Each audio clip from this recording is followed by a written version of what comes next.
Problem number 40, we're in the home stretch.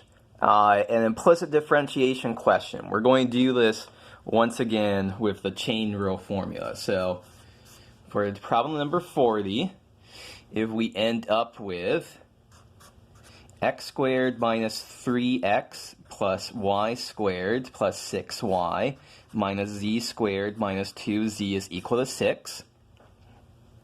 And so we will call this f of x, y, and z. And so we are asked for dz, dy at 2, 2, 2. Okay, so note here, this is nice. This problem is rigged nice for us in that we already have our functions equal to a constant here. So the formula that we need, dz, dy, is equal to minus the partial derivative of this with respect to y divided by the partial derivative of this with respect to z. So we have two partial derivatives to compute. So just remember here that its partial derivatives, they switch places. So the z goes down here, the y goes up here, and don't forget that minus sign. So two partial derivatives. F sub y is, that doesn't depend on y, that's 2y plus 6. And that doesn't depend on y. F sub z, none of that depends on z, minus 2z minus 2. So our partial derivative is, so f sub y is 2y plus 6. F sub z is minus 2z minus 2. And don't forget to do minus the whole thing. So this is a general formula for it. We were asked specifically at the point 2, 2, 2. So let's go ahead and plug in 2, 2, 2. So minus 2 times 2 plus 6 over minus 2 times 2 minus 2. Does this simplify it all?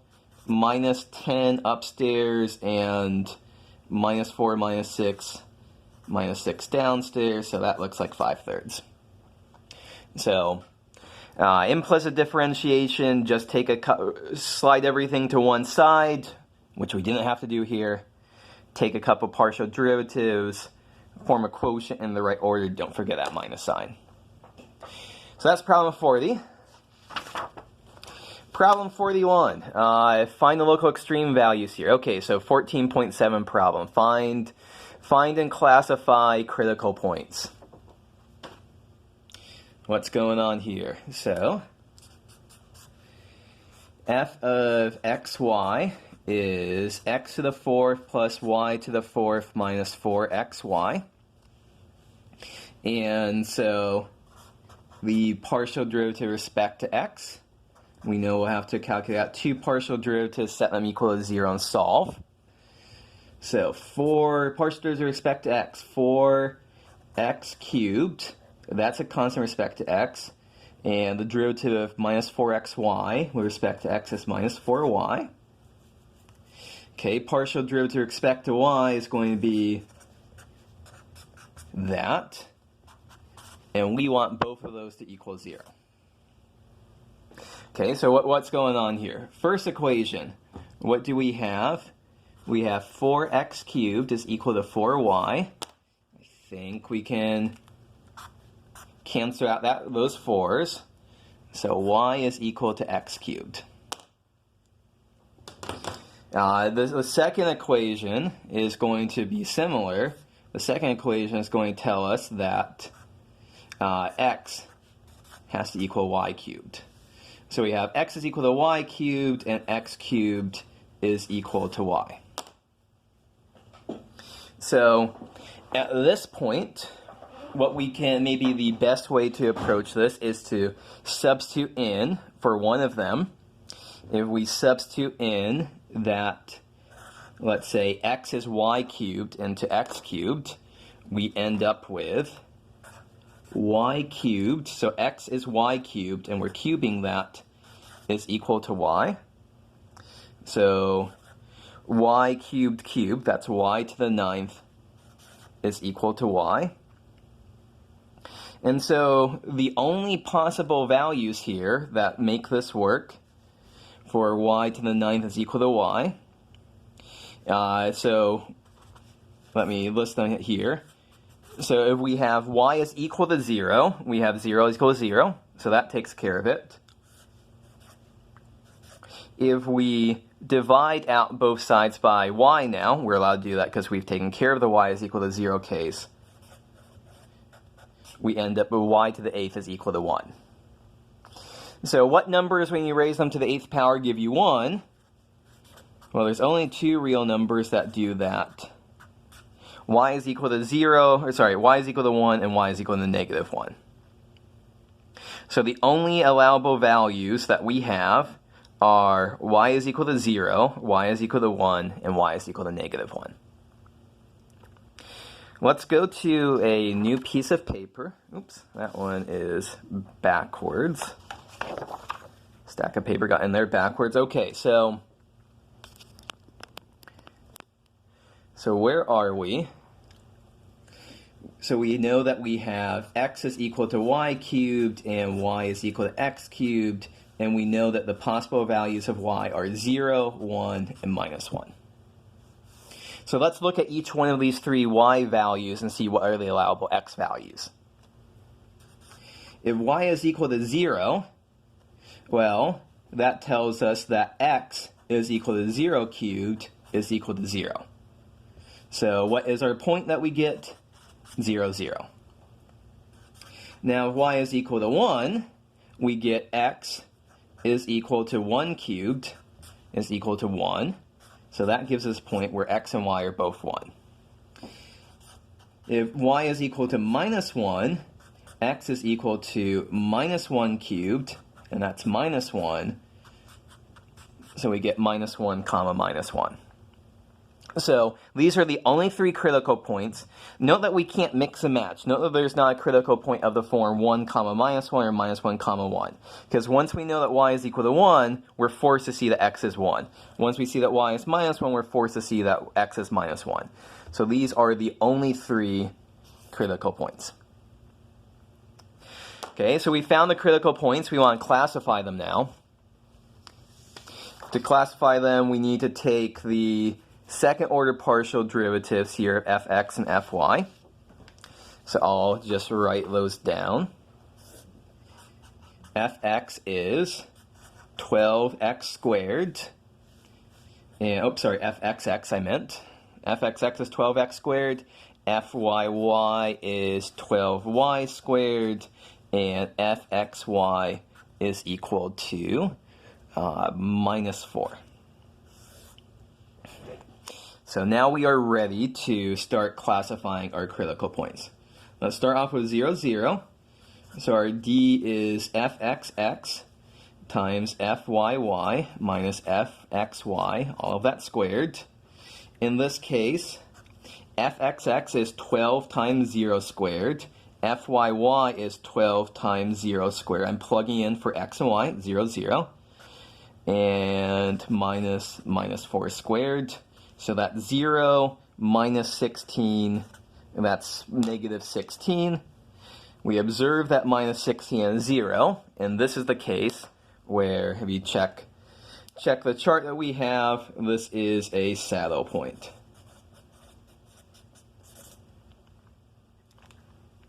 Okay, that's one critical point classified, 2 to go.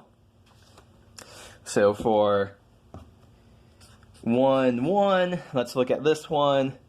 The D is fxx, fyy minus fxy squared. So now we have 12x squared and 12y squared. Those are both going to be 12 times 1 squared, because x and y are both 1. Fxy, that is still minus 4. Minus 4 squared. And this looks like 144 minus 16 is 128. That is positive. So we're in the first two cases of our classification, which means we have to check fxx is equal to 12, and that's positive. So the discriminant is positive, fxx is positive, so this is a local min. finally, to finish this off, minus 1, d is 12 times minus 1 squared times 12 times minus 1 squared minus 4 squared. So we're just plugging in x and y are both minus 1. And so once again, this is 144 minus 16 is 128, which is positive. Fxx is still equal to 12 in this case. That's still positive. We're in the same case as we were before we found the local min. Okay, so that's a typical example. One thing I've been saying in class, and I'll say it again, is that these problems, crunching out this part, the classification is straightforward. The place where people tend to get tripped up on is how to solve for the critical points, and that always just looks a little bit different each different problem you look at. So you want to do lots of practice problems here. Okay, so that was 41 part A. And I think there's a 41B. Let's finish this video off with 41 part B. So x cubed minus xy plus y cubed. Same instructions.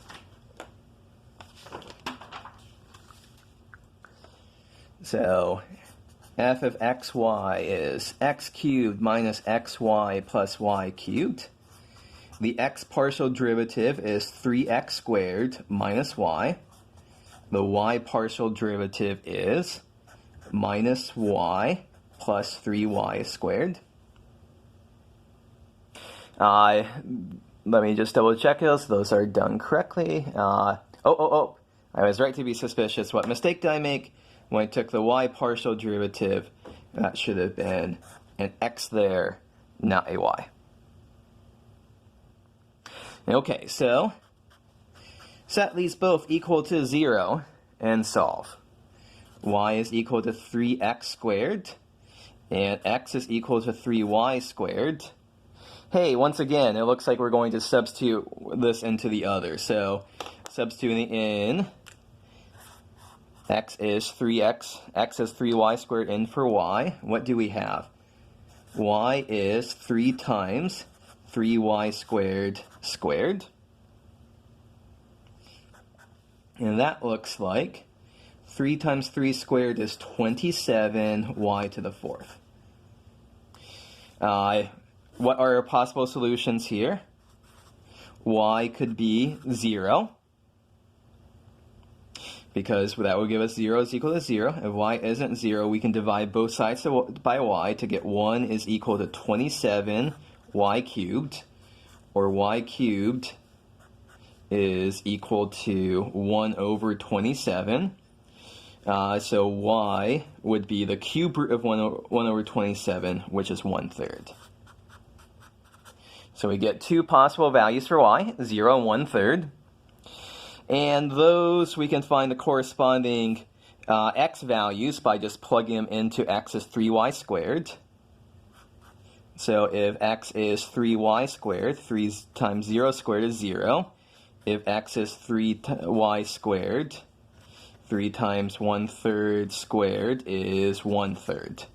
So we get 2 points. We get 0, 0, and we get 1/3, 1/3. So 2 points for us to check. Same thing as before, we need to figure out some second order partial derivatives.